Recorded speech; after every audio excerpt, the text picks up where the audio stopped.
Para tratar de uma figura tão multifacetada como é o caso de Alceu Amoroso Lima, o Tristão de Ataíde, foi necessário pensar nesse evento em uma equipe multidisciplinar também.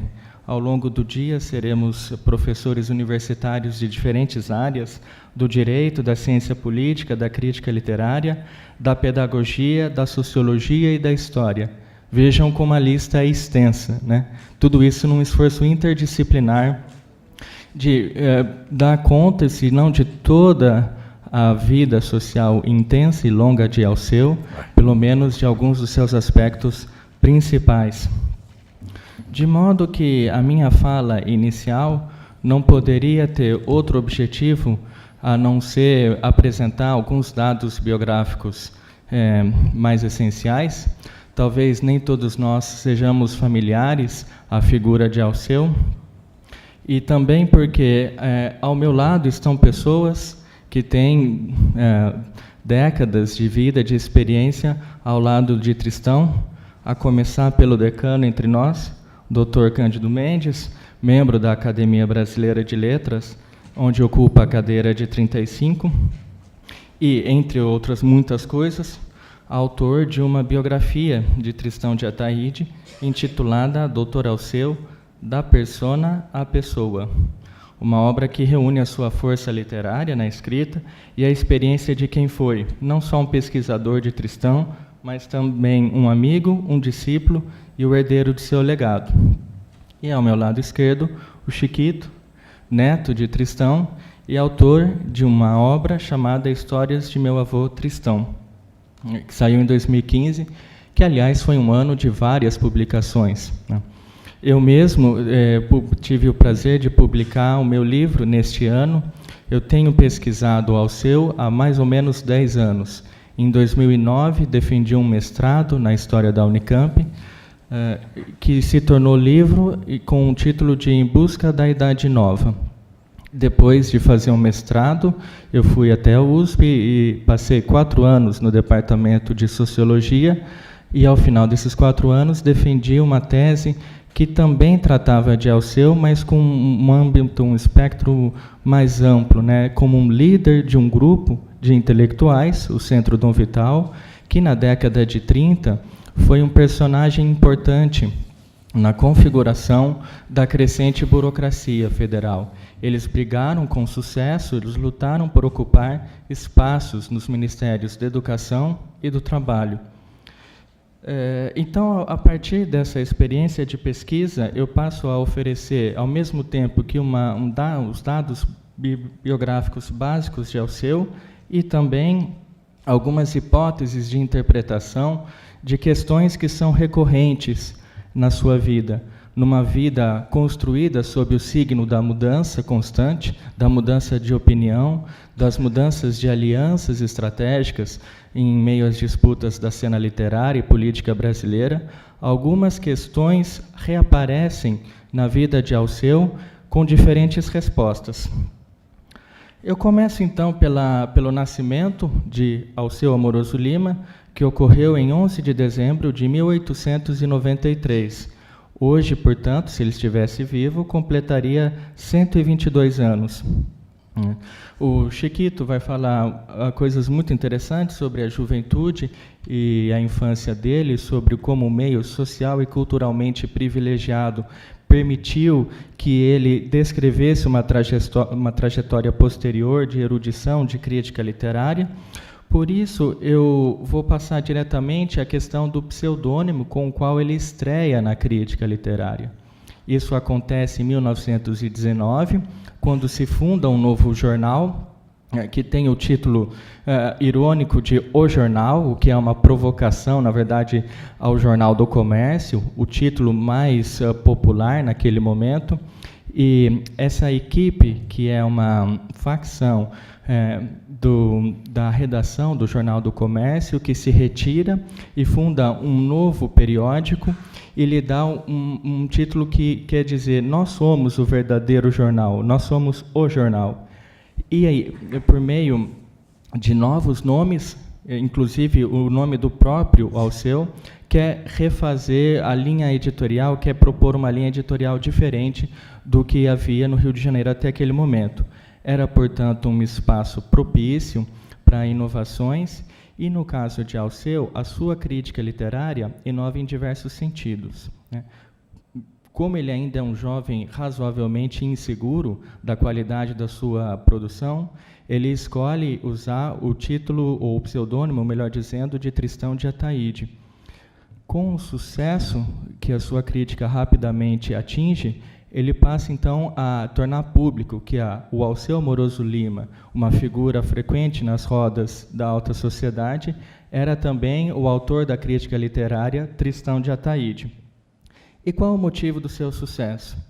Bom, são vários, mas eu gostaria de destacar que, desde da sua primeira coluna de crítica literária, Alceu se preocupa em criar o que ele chama de uma cultura brasileira superior, o que não significava um enfrentamento em relação à literatura universal, mas um diálogo que que partisse da pergunta sobre qual a identidade brasileira, sobre qual o caminho que o país deveria percorrer para se conhecer melhor e, a partir desse conhecimento, enfrentar as questões das décadas de 10, final da década de 10 e início da década de 20.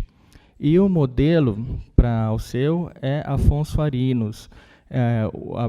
O primeiro livro de Alceu é escrito como uma biografia de Afonso Arinos e é dedicado a essa figura em que Alceu encontra alguém que tem uma cultura cosmopolita, segundo ele, objetivada pela sua presença, por exemplo, na Academia Brasileira de Letras, mas que também tem uma abertura para o diálogo com o sertão. Afonso Arinos seria, segundo Alceu, a síntese entre o homem do campo, a realidade mais profunda do Brasil, e a realidade das grandes cidades. Mas, além disso, em termos metodológicos, a crítica literária de Tristão também inova no sentido de que ele é capaz de analisar as suas obras com abertura para as novidades estéticas que marcam um período, né? Segundo Alceu, ou segundo Tristão, cada obra tem direito à expressão própria. E aí eu menciono as palavras dele próprio na introdução desse seu primeiro livro, publicado em 1922 e dedicado a Afonso Arinos. Alceu diz o seguinte: essa crítica moderna, que poderíamos chamar de expressionista, se importasse a denominação, cujo conceito repousa, como acabamos de delinear, numa penetração mais profunda do espírito das obras, numa fusão preliminar da alma do crítico com a do autor, na transformação da análise objetiva em síntese expressiva, na individuação do juízo estético. Nasce, portanto, da eliminação dos preconceitos nas críticas parciais anteriores. Percebam que no debate com uma crítica literária estabelecida naquele período, em que o crítico se vê na condição de impor o seu modelo no julgamento a respeito dos autores, Tristão prefere apostar nessa síntese do espírito do autor com o crítico, ou seja, julgar a obra a partir do que ela se pretende enquanto experimento estético e avaliá-la de acordo com o fato dela conseguir ou não atingir o objetivo a que se propõe.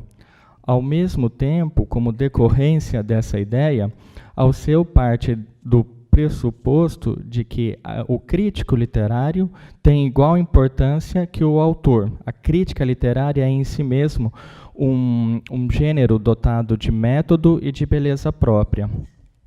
Essa abertura para a novidade estética chama a atenção de diversos autores novos, e nós teremos aqui, inclusive, nessa jornada, duas pessoas que abordarão de modo direto o diálogo de Tristão com esses autores chamados, de uma forma mais geral, de modernistas. O Leandro falará do diálogo de Alceu com o Murilo Mendes, e o Alessandro, que também está aqui, falará do diálogo de Alceu com Otávio de Faria.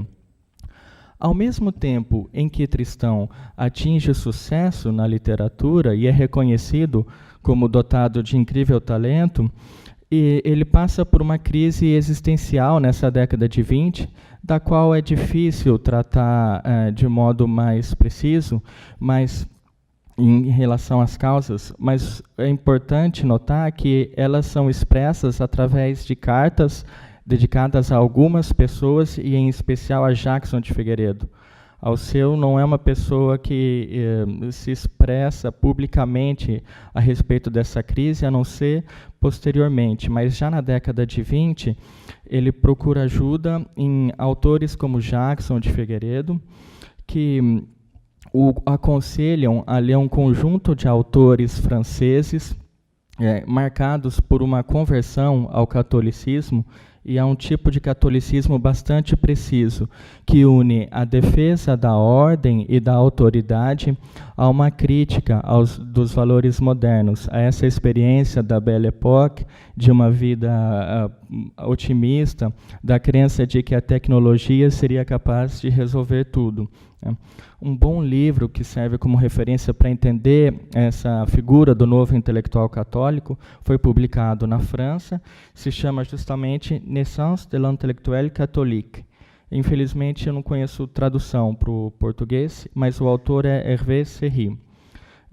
Bom, através de Jackson de Figueiredo, Alceu conhece Leonel Franca, e eu gostaria de destacar a importância desse diálogo, porque em Leonel, Alceu encontra um interlocutor em igualdade de condições. Assim como Alceu tinha passado diversos anos em curso em Paris, Leonel estudou em Roma sob ordem da sua congregação. Ele era um jesuíta.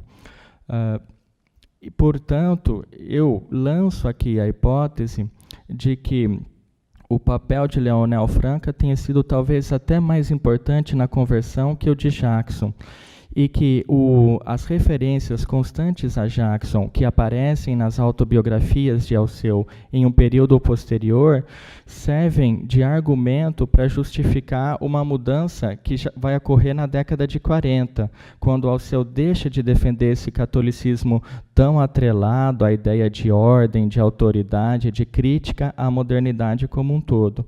Era como se Alceu precisasse justificar esse seu período ao qual ele quer renunciar, como uma espécie de sombra de Jackson. E na medida em que a sombra de Jackson desaparece, então é possível voltar ao antigo Alceu.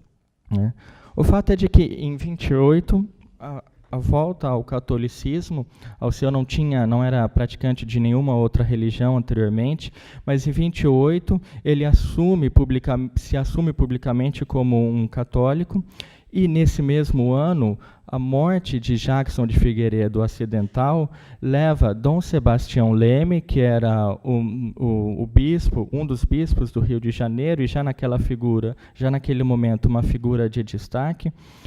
Sebastião Leme escolhe Alceu para um papel importante de ser o seu braço direito, de ser alguém que o ajudaria a recuperar a importância da Igreja Católica no Brasil do período. Outros expositores de hoje voltarão a falar dessa conversão, então só gostaria de destacar 2 textos importantes para entender os elementos que levam Alceu a assumir esse catolicismo. O primeiro texto é o arquiconhecido Adeus à Disponibilidade, uma carta endereçada a Sérgio Buarque de Holanda e publicada em 1929. O fato dessa carta ser endereçada a Sérgio Buarque de Holanda é muito significativo, na medida em que os dois já haviam travado pela imprensa, durante a década de 20, um longo debate a respeito do surrealismo. E nesse debate já é possível perceber gradualmente a adoção de elementos que explicam por que Alceu encontrou no cristianismo uma resposta que, ao mesmo tempo, a sua crise existencial e aos embates, as questões da literatura e da política no período. Resumidamente, em poucas palavras, Sérgio Buarque de Holanda assume nesse debate o papel de quem defende o surrealismo como o ápice da experimentação literária. E, por outro lado, acredita que o surrealismo propõe uma alternativa perigosa na medida em que ele defende uma natureza humana que não seja essencialmente racional.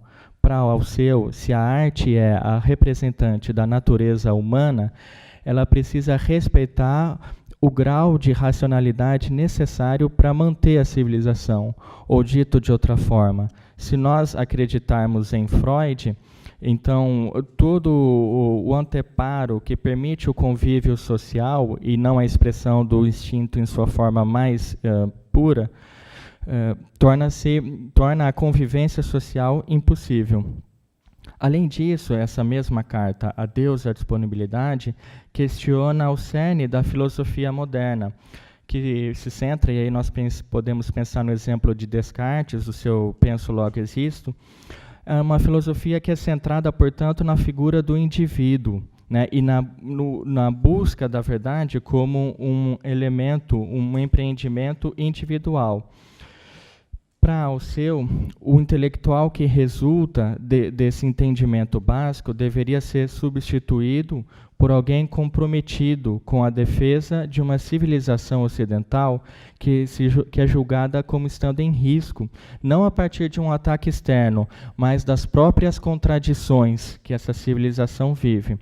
É um raciocínio que o Tristão desenvolve no seguinte trecho do A Deus a Disponibilidade, que eu vou ler a vocês.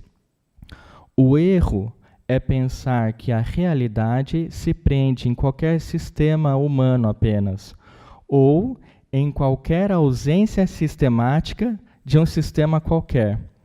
Ou seja, não acreditar que existe um sistema de vida, uma transcendência, um Deus, é em si algo tão dogmático ou sistemático como acreditar.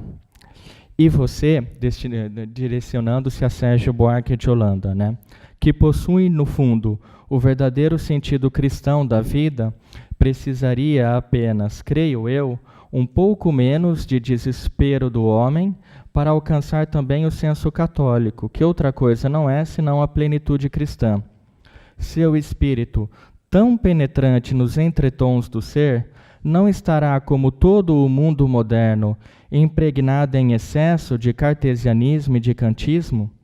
Você, Sérgio Buarque, aceita como dogma da realidade, como forma da verdade, o que foi de início em Descartes um processo de pesquisa, e só mais tarde se converteu em dissociação fundamental, que Kant levou depois às suas consequências lógicas, e o mundo moderno às suas consequências absurdas. Vejam também a estratégia diferente adotada nesse trecho, que não é de enfrentar diretamente a Sérgio Buarque, mas a de dizer que, justamente, se Sérgio Buarque chegar ao final do seu próprio raciocínio, ele terá de necessariamente concordar com Tristão. Um outro texto interessante para pensar esse processo de tomada de consciência do catolicismo é um artigo que surgiu em 1930, poucos dias depois de Vargas chegar ao Rio de Janeiro e tomar o poder federal, e esse artigo se chama Passou a Hora das Coisas Bonitas. É um nome bastante significativo. O que seriam essas coisas bonitas? Seria essa literatura diletante, o prazer da escrita por si mesmo, ou talvez ainda um estilo de vida baseado na Belle Époque, né, no otimismo nonchalant, na despreocupação de quem tem toda a vida pela frente. E por que teria passado a hora dessas coisas bonitas? Bom, aí eu volto a mencionar o fato de que o artigo é escrito em 1930. Então, nós temos um ambiente de crise instalado em diversos aspectos. Essa crise passa pela economia, evidentemente eu me refiro aqui ao crack da Bolsa de Nova York em 29 e ao efeito que isso teve na exportação de café, que era a base da economia brasileira. Passa pela política, como eu mencionei a questão de Vargas e da quebra da ordem constituída, um ponto que, aliás, Tristão vai constantemente criticar em Vargas, a ideia de que ele chegou ao poder por uma quebra de ordem, mas que não para aí. para Alceu, o problema maior é que esse estilo de vida, baseado na ideia de luxo e prazer, ampara-se em uma moral que condena outros que não vivem esse estilo de vida à miséria e ao sofrimento. É uma crítica à modernidade que passa por um aspecto moral e que chega a um pensamento social que se preocupa com a sorte dos trabalhadores. E aqui Alceu reencontra uma tradição católica condensada em documentos como a Rerum Novarum, que também tem, sem evidentemente chegar próximo a qualquer linhagem de pensamento mais à esquerda, mas que também se preocupa com as desigualdades surgidas de um capitalismo de cepa liberal, um capitalismo instalado no final do século XIX. Mas Tristão não fica apenas nas palavras. Nessa década, ele preside diversas instituições, algumas ligadas claramente ao movimento operário, como as equipes sociais e os círculos, e outras de formação de uma elite, ainda na posição de braço direito de Dom Sebastião Leme. Eu me refiro aqui à Ação Católica, frequentada por estudantes universitários, e o Centro Dom Vital, mais voltado ao grupo dos profissionais liberais, de uma forma geral. Há ainda um elemento importante de intervenção na cena política, que é a Liga Eleitoral Católica, na década de 30. Bom, essa posição de líder do catolicismo se altera na década de 40 por diversos motivos. Poderia mencionar a morte do próprio Dom Leme.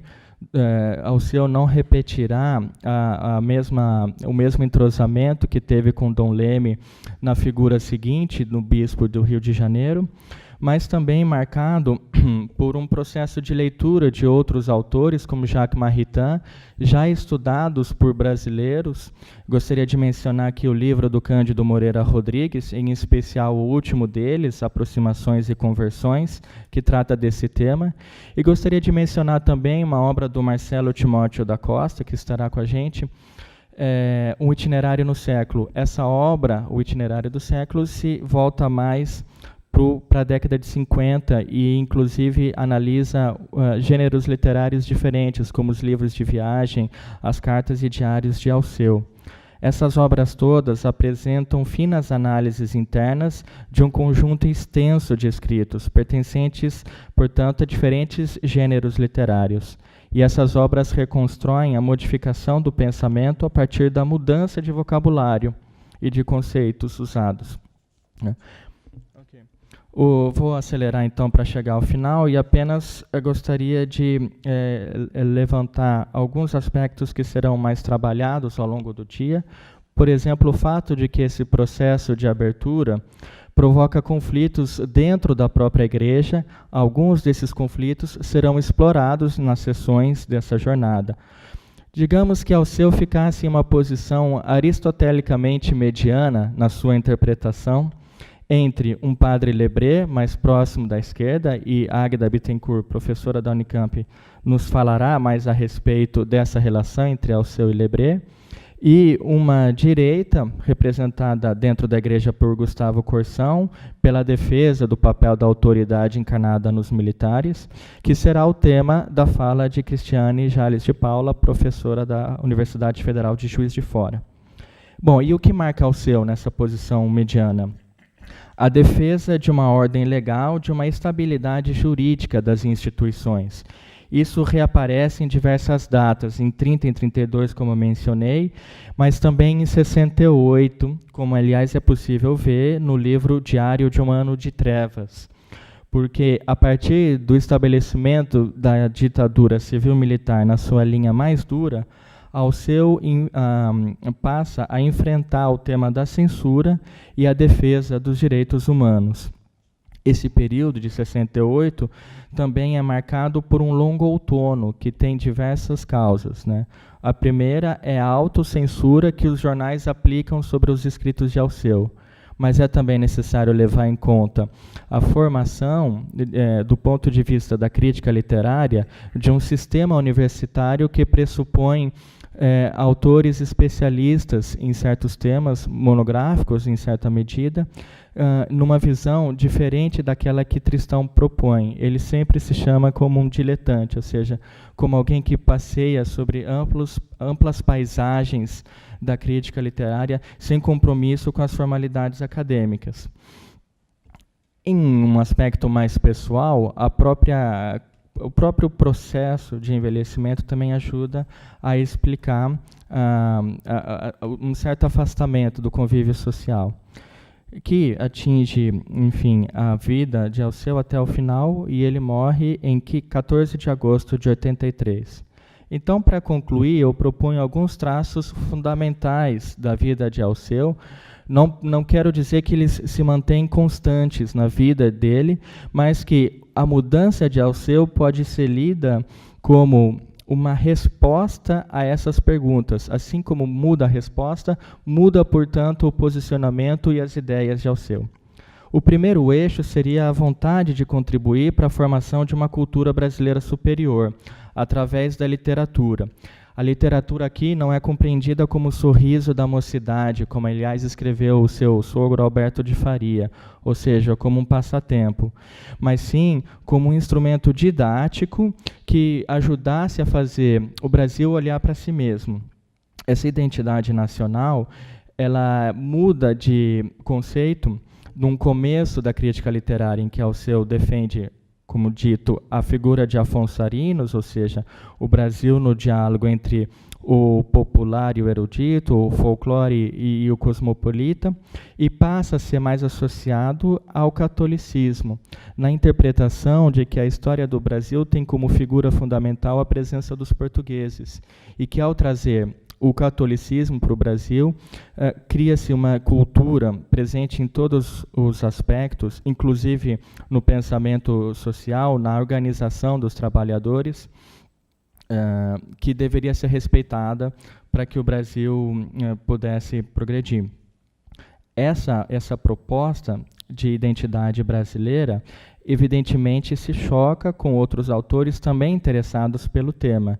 E isso não passou desapercebido por Alceu, em especial no caso de Oswald de Andrade, a quem Alceu começa como em tom elogioso, começa a crítica literária a respeito de Oswald em um tom bastante positivo, mas que evolui ao longo da década de 20 para uma crítica ao seu exagero, segundo Alceu, de experimentação estética, e eu cito então agora as palavras de Alceu, que define Oswald da seguinte maneira: entre as almofadas de seu Cadillac, depois das trufas do Automóvel Club, um clube de elite de São Paulo do período, entre uma partida de Mahjong e a última teoria de Epstein, entre uma carta do conde Etienne de Beaumont e o exame dos planos do novo skyscraper, do novo arranha-céu do Triângulo, o centro nobre de São Paulo do período. O senhor Oswald de Andrade senta-se à sua secretária do Human, acende o seu cachimbo de Old Bond Street, toma da sua Waterman, invoca os manes de Apollinaire e do citoyen Vacher e põe-se a ensinar poesia brasileira aos caipiras do Cariri e do Garnier. Garnier é uma livraria de São Paulo. O que está em jogo aqui é a definição do que pode ser brasileiro e do que não pode ser-lo, né? Desse certo nacionalismo cultural, Alceu passa a preocupar-se com as condições materiais de vida, em especial dos trabalhadores, apostando sempre em políticas de redistribuição de renda que assumem formas distintas. Nessas experiências da década de 30, os círculos literários, em especial, que eu mencionei, ainda são organizações em que os operários são tutelados, ou seja, acredita-se na existência de um árbitro, no caso a igreja, desprovida de interesses e, portanto, capacitada para funcionar como um intermediador entre os conflitos que poderiam haver. Aqui está a diferença entre, por exemplo, Alceu e o marxismo do período. Não é que o capitalismo, segundo Alceu, tivesse necessariamente de levar ao conflito, mas esses conflitos só surgiriam se não houvesse uma figura como essa do intermediador a lembrar dos deveres morais dos trabalhadores e dos patrões. De qualquer forma, a partir de 40, essa preocupação com a redistribuição das riquezas se altera para a crença, e aí eu menciono a tese de mestrado do Alessandro Garcia, que explorou isso bem também, uma crença na necessidade de que todos os grupos sociais tenham seus representantes e que todas as instituições, tanto as econômicas, as empresas, como as políticas, sejam comandadas por esses representantes eleitos a partir dos seus grupos profissionais. Ora, se nós precisamos de uma pluralidade de vozes, portanto, né, de diferentes visões que componham a sociedade, então torna-se necessário respeitar a liberdade de expressão ainda mais e aceitar essa diversidade como um componente necessário da vida social, o que dá, aliás, o tom das últimas décadas dos escritos de Alceu. Junto a isso, nota-se como também uma presença constante a defesa da legalidade contra as minorias articuladas. Eu poderia falar aqui de Vargas na década de 30, ou dos militares, em especial dos da linha dura, na década de 60 em diante. Essas minorias articuladas que buscam reverter a estabilidade jurídica em casuísmos a favor dos seus próprios interesses. E com isso eu encerro minha fala. Muito obrigado.